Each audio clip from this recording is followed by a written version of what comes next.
Hello दोस्तों, मैं हूं doctor CB Yadav, assistant professor Rajasthan university. और दोस्तों, आज मैं आपसे चर्चा करूंगा जो विद्यार्थी असिस्टेंट प्रोफेसर का इंटरव्यू दे रहे हैं उनकी रिसर्च एरिया की वो तैयारी कैसे करें। हम इस पूरे लेक्चर में चर्चा करेंगे कि जो विद्यार्थी PhD है या PhD कर रहे हैं वो रिसर्च क्षेत्र की अपनी तैयारी कैसे करें, उनसे किस तरह से उस रिसर्च क्षेत्र के क्वेश्चंस पूछे जाते हैं, किस तरह की गलतियां करते हैं, किस तरह के चैलेंजेज है और क्या क्या सावधानियां या किस तरह के सॉफ्टवेयर को यूज करना चाहिए या सॉफ्टवेयर का पता होना चाहिए, किन किन टर्मिनोलॉजी को उन्हें ज़रूर देख लेना चाहिए।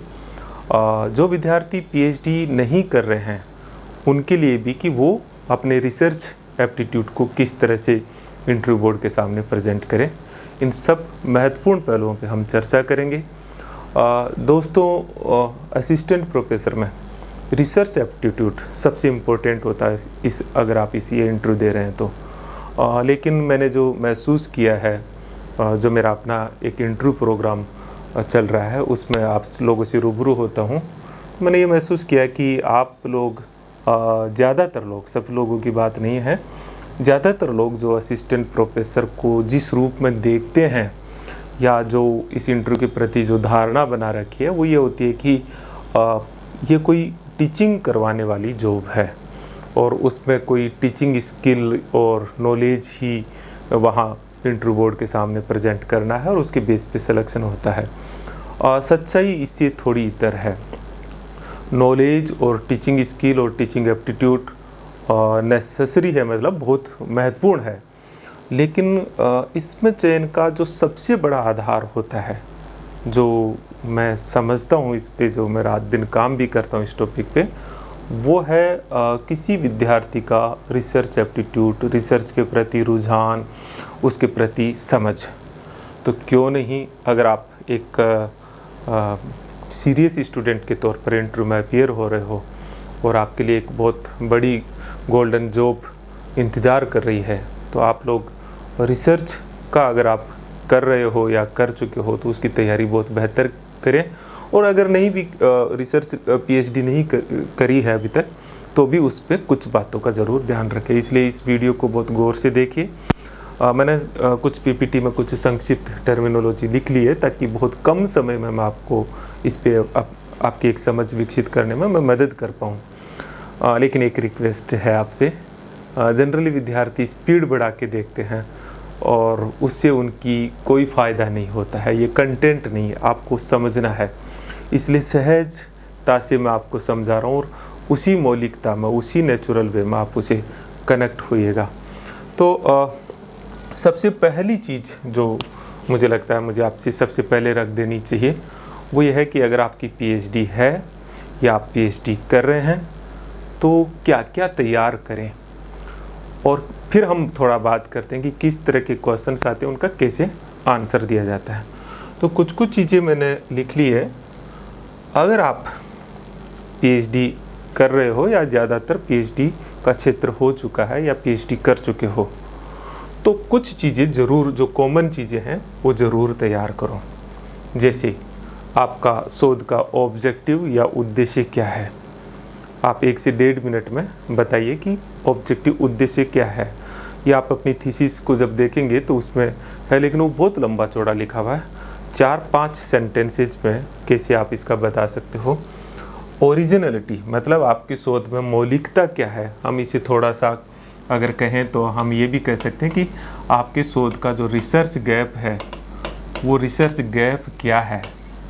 तो आप थोड़ा बताने की कोशिश ढूंढिए कि पहले जो रिसर्च हुआ उनसे आप कैसे इतर है और उसमें कैसे आप एक मौलिक आपका रिसर्च है। तो ये ज़रूर आप पता रखें किन किन मेथडोलॉजी का आपने अपने रिसर्च में यूज किया है, वो देखिए। ये बहुत इम्पोर्टेंट है। आपकी रिसर्च का क्या रेलेवेंस है, क्या प्रासंगिकता, और उसमें थोड़ा आप बायास्ड भी हो सकते हैं क्योंकि अपने रिसर्च के बारे में उसकी प्रासंगिकता, उसका महत्व थोड़ा जोश से, गर्मजोशी से बताएंगे तो उसका इम्पैक्ट अलग पड़ता है। लिमिटेशंस क्या है, मैं थोड़ा अभी और चर्चा करूँगा। आपने जो रिसर्च किया उसमें क्या क्या कमियां रही आपको लगता है, क्योंकि इसे अगर आप एक्सेप्ट नहीं करेंगे तो आप ईमानदार नहीं रहेंगे।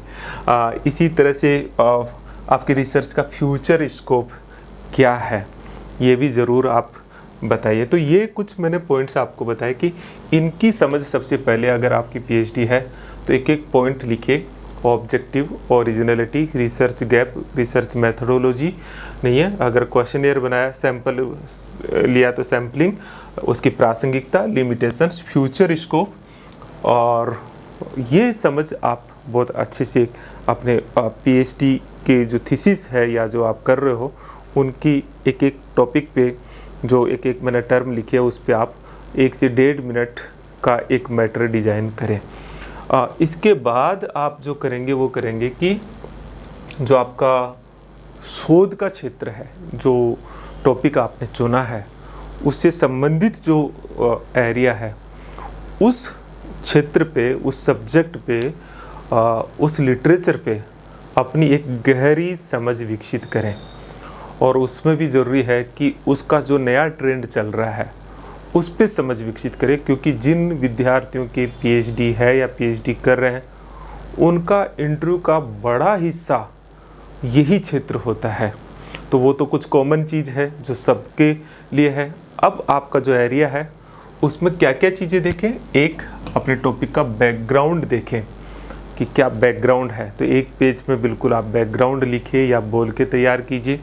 लेकिन बहुत इम्पोर्टेंट है वो है अपने टॉपिक से रिलेटेड क्या क्या थ्योरीज है, क्या क्या प्रिंसिपल्स है, और क्या क्या कंसेप्ट्स है, और क्या क्या टर्म्स है, उन्हें एक कागज़ पे आप ज़रूर लिख लें और उन पे फिर आप बोल करके प्रैक्टिस करें, उनकी समझ बना लें। क्योंकि जब तक आपके पास ये मैटर एक जगह नहीं होगा, आपका रिसर्च की प्रिपरेशन बिल्कुल बिखरी हुई होगी।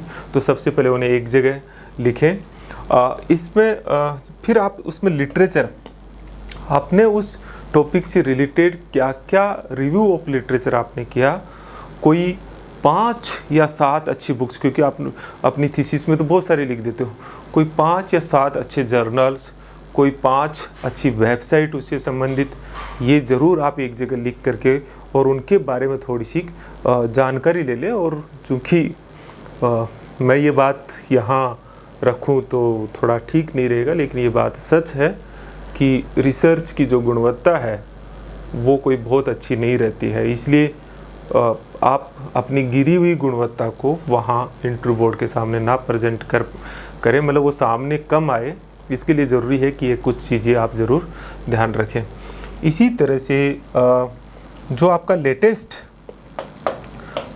रिसर्च पेपर्स है उस टॉपिक से रिलेटेड बहुत इम्पोर्टेंट है, क्योंकि आपने पीएचडी कर लिया और भूल भाल गए तो यहाँ बड़ा लोचा हो जाता है। तो आप क्या करें कि जो लेटेस्ट रिसर्च पेपर है उस टॉपिक से रिलेटेड जो आपका टॉपिक है उसको जाके देखें। और मैं थोड़ा सा आपको जगह भी बता रहा हूँ, आप गूगल स्कॉलर पर जाइए, रिसर्च गेट पे जाइए, IEEE और एक्सप्लोर पे जाइए, शोध गंगा पे जाइए, और जो लेटेस्ट रिसर्च पेपर और थीसिस जो उस टॉपिक से रिलेटेड पब्लिश हुई है उनको भी देखें, उनका नाम नोट कर लीजिए।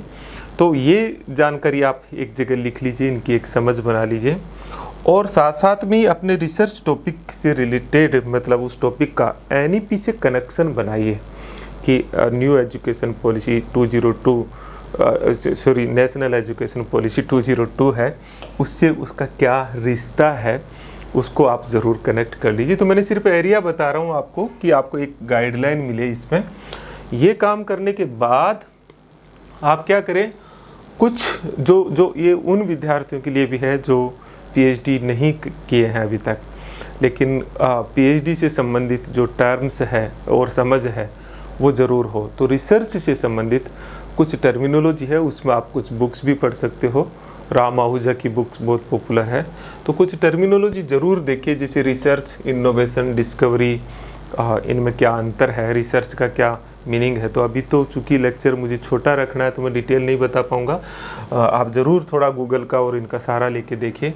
हाइपोथेसिस क्या है, लिटरेचर रिव्यू क्या होता है, पीयर रिव्यू जो जर्नल्स होते हैं वो क्या होता है, जर्नल्स का इम्पैक्ट फैक्टर क्या होता है, कुछ टूल्स के बारे में जानकारी ज़रूर हो, और ये पता होना चाहिए, जैसे SPSS टूल्स है, R सॉफ्टवेयर है, पाइथन सॉफ्टवेयर है। तो इनके बारे में जानकारी या इनकी थोड़ी समझ होना ज़रूरी है, क्योंकि रिसर्च में काम आते हैं। इसी तरह से आपका क्वांटिटेटिव रिसर्च और क्वालिटेटिव रिसर्च के बीच क्या अंतर है, सैम्पलिंग क्या होती है और उसके क्या क्या टाइप्स होते हैं, कोरिलेशन क्या है और किस किस प्रकार से होता है, और उसकी थोड़ी सी मेथोडोलॉजी को आप ज़रूर देख ली। प्राइमरी डेटा, सेकेंडरी डेटा, ऐसी कुछ टर्मिनोलॉजी जो है वो मित्रों ज़रूर आप लोगों को देख लेनी चाहिए।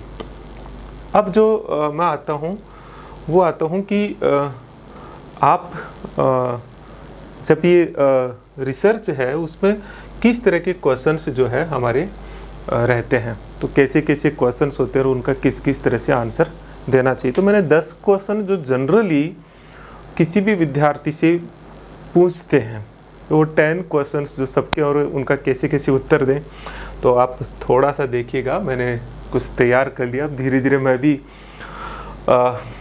डिजिटली कुछ टेक्नोलॉजिकली सीख रहा हूँ और यहाँ आपके सामने ला रहा हूँ इनको। और मेरे पास कोई सपोर्टिव स्टाफ नहीं है भैया, मेरे खुद के ही स्टडी रूम में आपको बना के थोड़ा देता हूँ जिससे, और वो भी मैं, आप लोग बहुत सारे मैसेज करते हो उनके ऊपर फिर मैं एक लेक्चर बनाता हूँ। और आपसे चूँकि हमेशा 10-12 दिन में, 4-5 दिन में एक असिस्टेंट प्रोफेसर इंटरव्यू पे ज़रूर मैं एक वीडियो बना देता हूँ, तो आप चैनल को थोड़ा सब्सक्राइब कर लेंगे, क्या कहते हैं, बटन दबा देते हैं, तो हो सकता है कि सूचना जल्दी पहुंच जाए। बाकी मुझे ज़्यादा इन चीज़ों में मैं हूँ नहीं।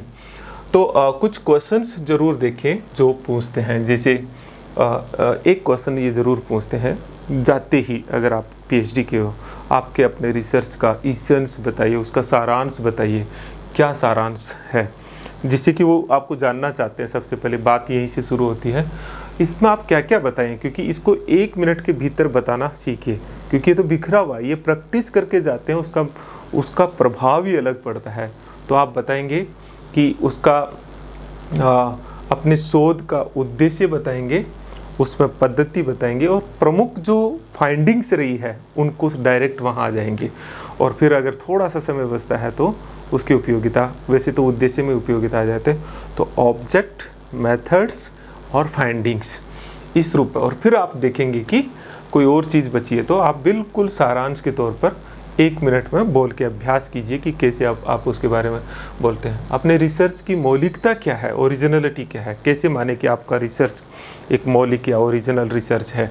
तो इसमें क्या बताएंगे आप कि जो पुराना रिसर्च था आपके होने से पहले, उसमें आपने क्या एडिशन किया नहीं है, या पुराने रिसर्च और आपके रिसर्च के बीच में जो पुराना जो रिसर्च हो रखा था उसमें क्या रिसर्च गैप था और उसको आपने कैसे फुलफिल किया, उस बात को आप कनेक्ट करेंगे तो इस आंसर का जवाब आ जाएगा। इसी तरह से आपकी शोध विधि जो आपने चुनी है, ये जनरली ये सवाल आपको उलझाने के लिए या अटकाने के लिए है कि जो आपसे पूछेंगे कि कौन सी मेथोडोलॉजी या शोध विधि आपने प्रयोग की है अपने रिसर्च में, तो आप जब एक्सप्लेन करेंगे तो क्रॉस क्वेश्चन आता है कि इसका क्या औचित्य है, आपसे क्रॉस क्वेश्चन पूछते हैं। और यहाँ पे कई बार डिफेंसिव हो जाते हो, कई बार आप उनसे सहमत हो जाते हो। नहीं, यहाँ आपको बिल्कुल अपना जो रिसर्च की जो मेथोडोलॉजी यूज़ की है उसको लॉजिकली आर्ग्यूमेंट के साथ में, लॉजिक के साथ में बचाव करना है और समझाना है कि कैसे आपके द्वारा प्रयुक्त की हुई शोध प्रविधि या रिसर्च मेथोडोलॉजी उपयुक्त है। इसी तरह से फिर आप चौथा क्वेश्चन है कि लिमिटेशंस, आपकी शोध की लिमिटेशंस और भविष्य की क्या योजनाएं हैं। इसमें जनरली मैंने देखा है कि स्टूडेंट मौन होते हैं। अपने जो रिसर्च है उसमें कुछ कमियां पता रखो, जैसे सैम्पलिंग हो सकता है कि आपने छोटी ले ली हो, या हो सकता है कि सैम्पलिंग उस तरह से उसको कवर नहीं कर रही हो। कुछ क्वेश्चनियर में आपने हो सकता है कि सारे एरिया को नहीं छुआ हो, तो वो सारी चीज़ें ज़रूर देखिए। इस तरह से कुछ चीज़ें बताइए जो जनरली सभी रिसर्च के भीतर लिमिटेशंस रहती है। और आपके भविष्य की जो योजना है रिसर्च में, जैसे पीएचडी कर ले उसके बाद क्या करोगे, आप उसे पब्लिश करवाओगे और उससे जुड़े हुए एरिया पे कैसे आप कंटिन्यू रखोगे, वो आप देखेंगे। इसी तरह से आपका जो किस तरह का आपका सोसाइटी में या एजुकेशन में, एकेडमिक फील्ड में क्या योगदान है इसके संदर्भ में मैं आपसे बिल्कुल ये कह रहा हूँ कि इसका जब भी जवाब दे तो आपकी बाँछें खिल जानी चाहिए, थोड़ा एक्साइटेड होकर बिल्कुल बताना चाहिए कि कितना महत्वपूर्ण है आपका रिसर्च। तो ये यहाँ थोड़ा अपने रिसर्च के प्रति आप बायास्ड होकर आंसर दें तो ज़्यादा उसका इफ़ेक्टिवनेस आता है। कैसे कैसे आप प्रकाशन कराओगे, कहाँ कराओगे, पता होना चाहिए कि कौन कौन सी जर्नल है उससे संबंधित, उसका इम्पैक्ट फैक्टर क्या है, नहीं है, किस तरह के जर्नल्स है, उसमें आपकी क्या प्लानिंग है, किस तरह का पब्लिकेशन या बुक प्रकाशित करने का आप सोच रहे हो, ये बताइए। ये ज़रूर आप बहुत इम्पोर्टेंट है, वो है इथिकल चैलेंजेज। आपने अपनी रिसर्च के भीतर किस तरह के नैतिक चुनौतियाँ रही, क्योंकि रिसर्च एथिक्स जो है वो बहुत इम्पोर्टेंट पार्ट है। इसके बारे में थोड़ी सी जानकारी देख लो। और जो ये रिसर्च एथिक्स है, चूँकि जब आप रिसर्च कर रहे हो तो आपके सामने भी क्या चैलेंजेज आए, तो कुछ चैलेंजेस ज़रूर बताइए। जैसे प्राइवेसी है, क्वेश्चनेयर में आपकी जो प्राइवेसी मेंटेन करने में आपको एक समस्या हुई। कुछ जो डेटा है, उस डेटा के भीतर कुछ चीज़ें होती है जहाँ ट्रांसपेरेंसी की ज़रूरत होती है, तो वो ट्रांसपेरेंसी आप नहीं रख पाए हो। या कुछ ऐसे लगता है कि कुछ क्वेश्चनेयर जब आप पूछ रहे थे तो आप जो है उन जो क्वेश्चनेयर पूछते समय कुछ ऐसी चीज़ जो आपका बर्ताव था वो रिसर्च एथिक्स से थोड़ा अगेंस्ट जा रहा था। कुछ ऐसी भी बात कह सकते हो जहाँ आपने, क्योंकि रिसर्च एथिक्स में जब हम मैटर लेते हैं तो उसको प्रॉपर दर्शाते हैं, तो इस तरह की चुनौतियाँ आपकी क्या क्या रही है उनके बारे में थोड़ी सी आप ज़रूर तैयारी कर लीजिए। डाटा एनालिसिस की तकनीक मैंने आपको बताई है, जैसे SPSS सॉफ्टवेयर है, R सॉफ्टवेयर है, पाइथन सॉफ्टवेयर है। कैसे मतलब आप इसका SPSS सॉफ्टवेयर सबसे ज़्यादा कॉमन यूज आने वाला है, तो आप उसका नाम ले सकते हैं। इंटरडिसिप्लिन, आपका रिसर्च कैसे दूसरे विषयों से कनेक्ट होता है, उसकी इंटरडिसिप्लिन अप्रोच है। तो ये बहुत इंपॉर्टेंट पार्ट आता है। ये तभी ये सवाल आता है जब लगता है कि आप एक सीरियस कैंडिडेट हो, तो उसको आप ज़रूर देखिए, अन्य विषयों के साथ उसका कोरिलेशन कनेक्ट कर लीजिए। जैसे आपका रिसर्च का टॉपिक, उसको सोशियोलॉजी से जोड़िए, साइकोलॉजी से जोड़िए, या आप फिजिक्स हो तो केमिस्ट्री से जोड़िए, बायोलॉजी से जोड़िए, अन्य से एनवायरनमेंट से जोड़िए। तो ऐसे आप एक इंटरडिसिप्लिन अप्रोच बनाइए। आपकी फंडिंग जो है, आप रिसर्च अगर कोई प्रोजेक्ट लेना चाहते हो तो कहाँ कहाँ से फंडिंग मिलती है, और आपने अपने रिसर्च का फंडिंग मैनेजमेंट कैसे किया, तो इस तरह से कुछ चीज़ें हैं जो ज़रूर पूछते हैं। तो कुल मिला के जो बात आई वो क्या आई है, महत्वपूर्ण बात ये आई है कि जो रिसर्च से संबंधित कुछ क्वेश्चंस होते हैं वो आप उनको, ये 10 क्वेश्चंस मैंने बताए, उनका आप अपना आंसर, आपका आंसर तैयार कर लीजिए। इसमें मैं बस थोड़ा सी हिंट ही दिया हूँ। जो जनरली एक जो आंसर आप देते हैं मित्रों, उसमें जो सबसे बड़ी दिक्कत है वो ये है कि उसमें आपका एक सिस्टमेटिक प्लानिंग नहीं होती है। कोई भी आंसर देते समय 3 चीज़ें हों। एक हो, वो स्पष्ट होना चाहिए, वो क्लियर हो, मतलब उस कोई जटिल शब्दावली ना हो, उसकी सरल भाषा में बहुत सहजता के साथ अपनी बात को कह दे। जैसे मुझे थोड़ा सा आप देखिएगा, मैं अपनी बात आपसे कह रहा हूँ तो उसकी सरलता को थोड़ा महसूस कीजिएगा, या वो कितनी जटिल है तो वो बताइए, नीचे कमेंट में लिखिएगा।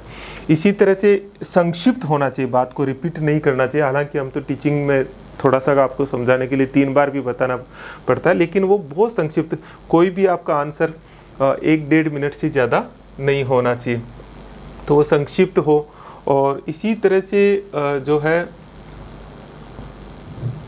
वो सबसे इम्पोर्टेंट चीज़ है कि वो है कॉन्फिडेंट रहो। जब भी आप जवाब दो तो एक कॉन्फिडेंट रहना चाहिए। तो 3 चीज़ों का ध्यान रखें, सरल हो, संक्षिप्त हो और कॉन्फिडेंटली अपनी बात को रखो। जितने कम शब्दों में सरलता से आप अपनी बात को आत्मविश्वास के साथ रख देंगे, वो सबसे बेस्ट आंसर माना जाता है। अब इसको चाहे कितने भी तरीके से आप समझा लो, लेकिन यही चीज़ है। एक चीज़ ये है कि जो जनरली जो गलती करते हैं, इसी बात को थोड़ा उल्टा करें, मतलब जटिल तकनीकी शब्दावलियाँ नहीं यूज करना, ये मैंने बता दिया। लेकिन ये अपनी शोध की सीमाओं को कभी भी नहीं छुपाना होता है, उसे बताइए, नहीं है, आप बहुत संक्षिप्त में देंगे। आत्मविश्वास, ये सारी चीज़ों का आप ज़रूर ध्यान रखें।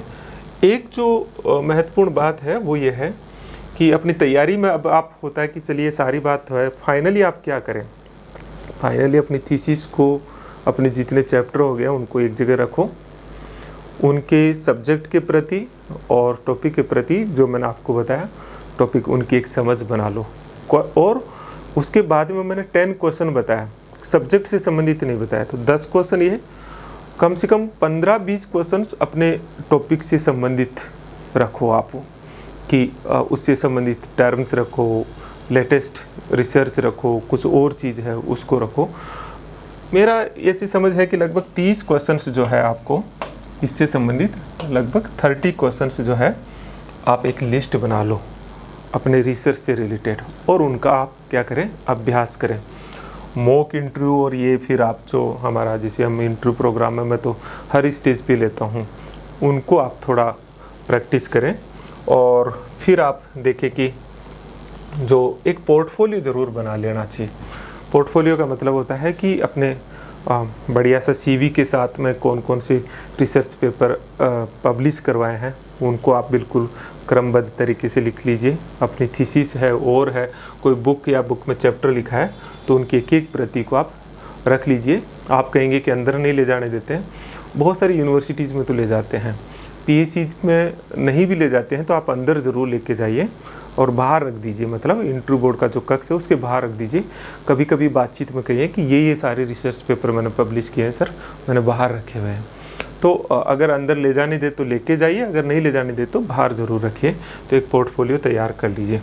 तो बस लगभग सारी चीज़ें हो गई है। लास्ट में बस मैं इतना ही कहूँगा कि रिसर्च के क्षेत्र को आप हल्के से ना लें। इसकी तैयारी एक सिस्टमेटिक, और इसमें सबसे इम्पोर्टेंट चीज़ है, जिन लोगों की पीएचडी है या कर रहे हैं उनका इंटरव्यू का 50-60% पार्ट एक बाउंड्री में है कि यहीं से इंटरव्यू होगा, इससे ज़्यादा अच्छा क्या होगा। तो उनकी तैयारी आप बहुत अच्छे से करो, उनकी एक तरह से बार बार मॉक ड्रिल करो, और उसमें कुछ उपयोगी टूल्स है, जैसे आपको ट्रिनिटीज़ के बारे में भी पूछ लेते हैं। ये सारी चीज़ें आप बुक्स, कुछ टर्मिनोलॉजी के लिए जैसे मैंने बताया राम आहूजा की बुक्स पढ़े। लास्ट कथन मेरा इसमें यह है, जो लास्ट सुझाव यह है कि आप तैयारी तो करेंगे, लेकिन ये मेरा अंतिम सुझाव है कि इस तैयारी में क्या जोड़ना है, आत्मविश्वास, कॉन्फिडेंस। और कॉन्फिडेंस बिना तैयारी के आता नहीं है। सही जगह पे तैयारी और बार बार उसका अभ्यास करेंगे तो एक कॉन्फिडेंस बनेगा, और अगर ये होगा तो निश्चित तौर पर ही आप सफल होंगे। इसलिए आपको इन्हीं शुभकामनाओं के साथ में, और अगर आप हमारा इंटरव्यू प्रोग्राम जो चल रहा है उसको अगर आप ज्वाइन करना चाहते हैं तो आपका वेलकम है, आप आइए, इसे भी ज्वाइन कर सकते हैं आप। इसके लिए मैं थोड़ी सी चीज़ आपको बता देता हूँ कि ये जो हमारा प्रोग्राम है असिस्टेंट प्रोफेसर का इंटरव्यू प्रोग्राम हाइब्रिड है, मतलब ऑफलाइन ऑनलाइन दोनों मोड पे है। आप इसमें टोटल 5 एक्टिविटीज़ करते हैं। एक होता है 1-to-1 सेशन, जो मेरे साथ सबसे ज़्यादा, मैं मानता हूँ कि सबसे ज़्यादा स्टूडेंट के फ़ायदेमंद चीज़ ये है, जब मेरे से लगभग 40 मिनट से 1 घंटे तक मैं हर पहलू पे चर्चा करता हूँ विद्यार्थी से। बोर्ड टीचिंग सेशन बहुत इम्पोर्टेंट है इसके लिए। कौन से टॉपिक सेलेक्ट करते हैं, कैसे पढ़ाते हैं, और ये बहुत इम्पोर्टेंट है। जैसे रिसर्च एप्टीट्यूड इम्पोर्टेंट है, उतना ही इम्पोर्टेंट बोर्ड टीचिंग इसके लिए भी है। ओरिएंटेशन सेशन, हमारे बहुत सारे सेशन सीबी कैंपस ऐप पे रखे हुए हैं और हम समय समय पे करते भी हैं। एक एक्सपर्ट से जब आपकी डेट आ जाती है तो सब्जेक्ट एक्सपर्ट से डिस्कशन, और एक मॉक इंटरव्यू। जनरली कम स्टूडेंट रहते तो ऑनलाइन होता है, और नहीं ज़्यादा स्टूडेंट होते तो जयपुर में हम ऑफलाइन भी कर लेते हैं। आप इसमें अगर एडमिशन एनरोलमेंट चाहते हैं तो आप सीबी कैंपस ऐप है, मैं दोबारा लिख देता हूँ, सीबी कैंपस ऐप है। ये सीबी कैंपस ऐप को आप डाउनलोड करके उसमें असिस्टेंट प्रोफेसर का कोर्स बना हुआ है, उसके माध्यम से जैसे आप ये कर लेते हैं तो हमारी टीम होती है वो आपसे संपर्क कर लेती है। तो ये एक सिंपल सा प्रोसीजर है, उस पर बहुत सारे वीडियो लेक्चर रखे हुए भी हैं। आपको ज़्यादा जानकारी चाहिए तो ये वाला नंबर है, मैं लिख देता हूँ 7412902955। ये आपका इस पर आप संपर्क कर सकते हो। मुझसे अगर आपको संपर्क करना है मेरे से, तो फिर आप केवल और केवल माई कॉन्टैक्ट नंबर, केवल और केवल फिर मित्रों आप टेक्स्ट मैसेज ही करेंगे, कॉल कदापि नहीं करेंगे। मैं खुद आपको बताऊंगा कि इस समय आप फ़ोन करिए या मैं कॉल करूंगा, ताकि हम थोड़ा ढंग से बात कर पाएंगे। तो मेरे नंबर है 9887898181। तो ये आज के लेक्चर में मैंने कोशिश की है आपको अपने रिसर्च एरिया पे तैयारी कैसे करो आप उसको एक दिशा देने की। मैंने बताया नहीं है बहुत सारा, लेकिन उससे आपको एक डायरेक्शन ज़रूर मिलेगी, ऐसी मैं ज़रूर आशा रखता हूँ। आप ज़रूर नीचे कमेंट पे ज़रूर बताया करें कि क्या वास्तव में कोई कमियां हो तो भी बताइए, कैसा लगा, कैसा रहा, आपके लिए कितना फ़ायदेमंद है और किस टॉपिक पे आपको लेक्चर और होना चाहिए आपका, ज़रूर बताइए। और फिर अगर आप हमारे प्रोग्राम से जुड़ते हैं तो मैं आपसे साथ बैठ के डिटेल डिस्कशन करूँगा। फिर हमारा बड़ा परिवार बन गया आजकल, लगभग अभी तक मुझे लगता है 125-30 स्टूडेंट अभी सेलेक्ट हो गए हैं जो इंटरव्यू हुए हैं। तो पूरे देश के अलग अलग राज्यों के लोगों से मिलना हो रहा है, इससे बड़ी बात क्या है। चलिए मित्रों, फिर मिलते रहेंगे। नमस्कार।